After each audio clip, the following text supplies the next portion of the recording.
Sarah Gale and Chad here with Hope Relentless, and we hope you're having a fantastic day so far. So last week we talked about why marriage, and the first thing being partnership. And today we're going to talk about why marriage and family. So Hope Relentless's mission is to encourage and equip marriages, and kind of answering that question of why marriage. Last week, as a quick recap, we talked about this concept as Christians, we're called to love God and love people. And so if at the core of God's purpose for our life is loving people, well then it makes sense that we need to start with our spouse, right? That's the most meaningful and hopefully long-standing relationship in our life. It's kind of the basic unit of what starts to create a family. And so it's so important to love our spouse as we are following Jesus.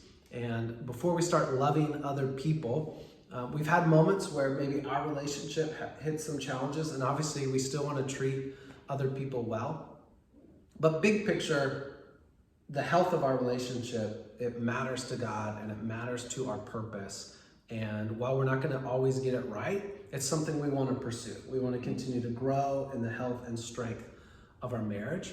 And now we're going to talk about family. So that's the next sphere of influence that God has entrusted us with. Our family. That could be our kids, that could be in-laws, siblings, these people in our world that we can encourage and support. But really it stems out of kind of the marriage. And that, when I married you, I got my family extended. When you married me, your family extended. And when I think of family, because of our situation, I think of our children. And so marriages have the ability to impact the next generation, and that is huge. Yeah. And one of the things when it comes to our children is they catch things. More is caught than taught. And so when we're talking about how to deal with authority, we're talking about how to love another person, how to forgive, how to be kind, how to serve, how to honor. All of those things are caught in our relationship. And so it becomes crucial that our relationship, again, is not perfect. We're not about perfect because that's false and that creates other dysfunctions. But we are talking about authentic and we are talking about intentional. And so when our relationship is focused on being intentional and growing and taking the time to model and say we're sorry when we do mess up with the kids, they learn so much, and that will impact how they relate to other people. I think about, when you do marriage counseling for couples, so often the family of origin kind of creates patterns in our life. So the family that you grew up in created patterns that you entered our relationship with. My family created patterns in my life that I entered our relationship with. And then depending on those patterns, some of them are good and some of them are not, we start to reproduce those in our kids. And so kind of getting back to this idea of, well, why marriage? Well, because marriage is one of the most significant areas that we can have a positive impact on the next generation. When our relationship is healthy, our ability to raise healthier kids increases. When Sarah Gale and I love each other well, we're giving an example for our kids that they can copy and duplicate. And I love what you said.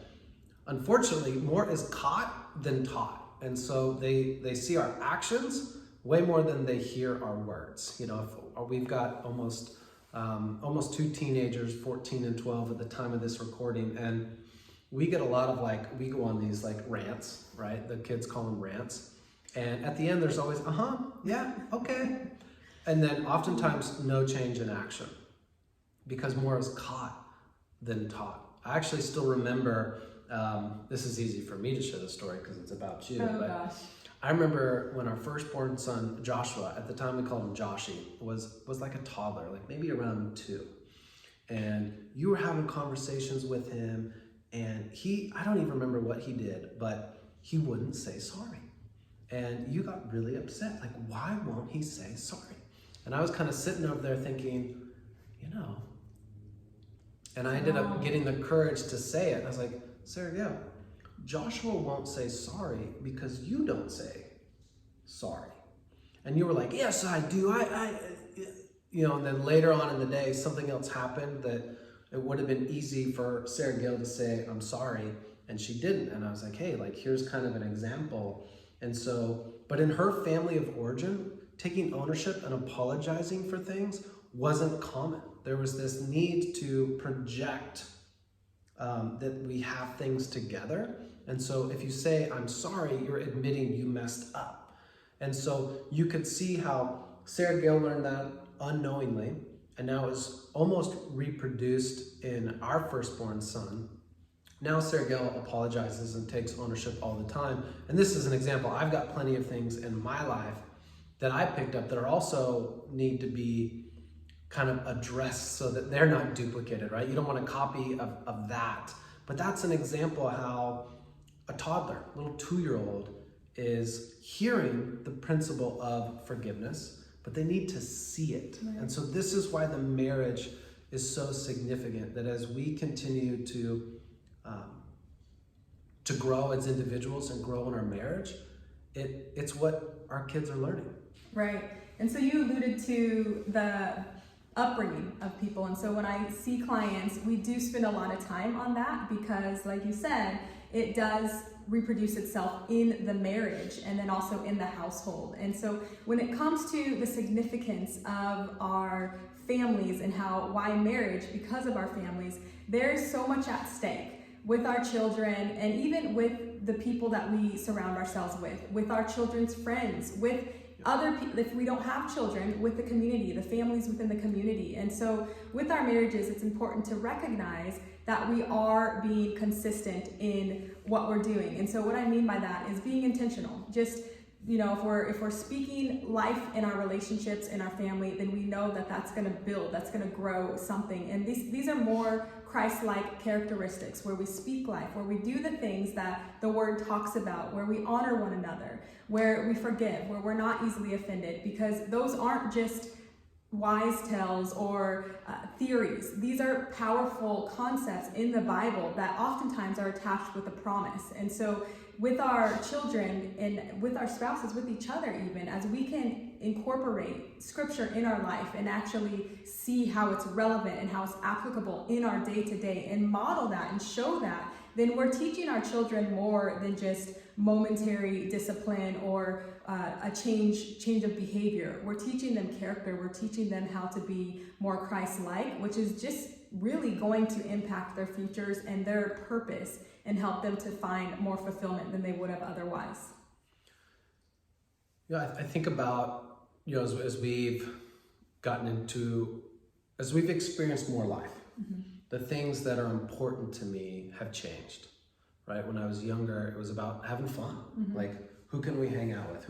What's going to be the most fun thing we can do in this moment?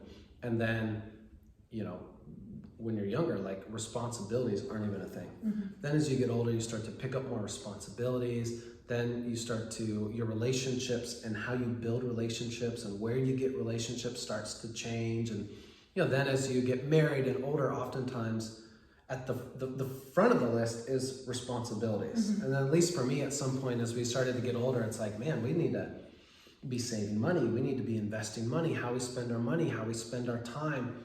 All of these things matter. As my parents are older and towards retirement age, they start to talk about the decisions they made when they were our age. Yeah. And you're like, oh, okay. Yeah. But when we talk about why marriage, I'm becoming more aware of how important the investment into our relationship and into our marriage, the return on that investment is unlimited. And we talked about this briefly in the partnership, but when we think about the impact our relationship has on our kids mm-hmm. and on our extended family, that it's huge. Mm-hmm. It's so significant that as we prioritize our relationship, we are giving our kids something that will benefit them for the rest of their life. Yeah. When you and I wrestle through and learn how to process genuine forgiveness, then we are giving our kids this gift of how to ask for forgiveness, how to extend forgiveness. When we learn how to communicate in an encouraging way, when we learn how to resolve conflict in a way that strengthens and builds a relationship instead of destroys a relationship, we are giving a gift to the next generation. So as they begin life's adventure and life's experiences, and their relationships continue to extend way beyond ours. That's one of the things. We've got a teenager that's in high school now, and there's a whole group of friends. Like, we have no idea who they are. They're friends from school, they're friends from sports. There's, like when they're little, all of their friends are our friends' kids. And so you could, right or wrong, there was a sense of control over those relationships. There's an opportunity to teach, hey, when this happened, what do you think about this? Well, now there's all these interactions that we're not a part of. And so it comes back to that opportunity. Well, what are they catching at home? Yeah. Because that is ultimately what is going to happen as they walk out the doors and begin living their own life. And this is what makes marriage so important. Yeah. And I think that sometimes we miss it, and we think because we have these kids or these in-laws, different relationships, that our attention can change towards that and go off of the marriage. And so it makes sense in the sense that might be an urgent need. When you have young kids and you have teenagers, there's an urgent need to be present and to be in the mix of it all. And a lot of times the marriage gets neglected because of that feel or that sense of that urgency. But I want to encourage you listening to prioritize this relationship, and know and trust that as this relationship is strong and grows, those other relationships will follow suit. And even bigger than that, as our relationship with Christ grows, this relationship grows. And so if you have to choose one, the relationship with Christ is the one, because from that all else grows and is just that much better. And the last thing I want to say is, I think of, when it comes to why marriage and we think of family, I think of the little Sarah Gale growing up. And I think of my family, which wasn't perfect. Most of our families are not perfect.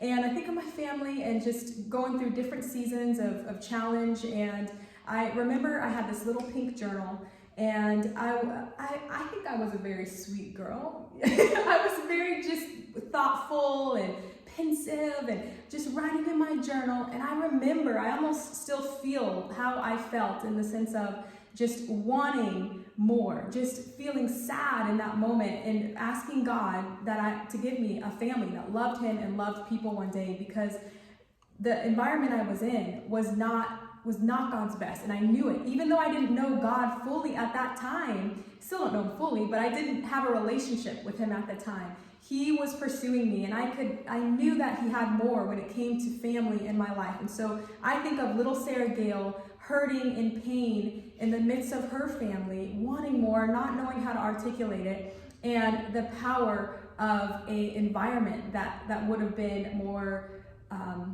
just engaging and more, what's the word I'm looking for? Just more conducive to family life, of showing and modeling the things that we're talking about, and how that would have really impacted me as a young girl. And so that's what's at stake when we look at our children. They know there's something in us that knows there's more, and they want that more. But we, as a relationship, as a husband and wife, it's our job to be good stewards of what God has given us and to show them that path. And so you see this desire in a little Sarah Gale kind of playing out. And so as we wrap up this episode about why marriage and talk about family, is hopefully it's an encouragement for you that if you have an opportunity to invest into your marriage, it's always worth it. Always. Because the impact and the ripple effect is so significant. And so the power of a date night, the power of an experience, the power of forgiveness, of loving each other and encouraging each other well, it's really not just about this relationship. Once there's kids, right? Yeah. Once there's extended family, in-laws, people are seeing how we interact. And so that can either encourage them, that can either inspire their faith, or it can do the opposite. And so it's so significant in what we can accomplish simply by learning how to love each other well, learning how to strengthen and invest into our actual marriages. Well, we certainly enjoyed talking about family and the power of family when it comes to why marriage. And until next time, remember, there's always, always